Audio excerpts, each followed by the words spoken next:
नमस्कार. नमस्कार. तुम्ही पंचकर्माचा कोर्स केला ना? हा. आता कधी पूर्ण झाला तो कोर्स? काल पूर्ण झाला. बरं बरं बरं. मग पंचकर्म घेतल्यानंतर तुम्हाला काय काय जाणवलं किंवा काय काय फरक पडला हे सांगा बरं. पंचकर्म सुरू केलं, आता संपलाय कोर्स, काय मग तुम्हाला काय काय फरक पडला त्या पंचकर्माचा? आता जरा बरं वाटतंय. म्हणजे काय बरं वाटतंय? असं जरा फ्रेश वाटतंय. फ्रेश वाटतंय, उत्साही वाटतंय. बाकी पचनक्रियेमध्ये काय फरक आहे ना?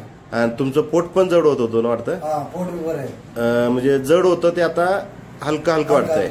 बर बर बर बर. चाल. आणि पोटाचा घेर पण कमी झालाय का? किती तरी कमी झालाय असं वाटतंय? अर्धा कमी झाला. अर्धा कमी झालाय. बर बर. म्हणजे आता हलका हलका अगदी फ्रेश वाटतंय.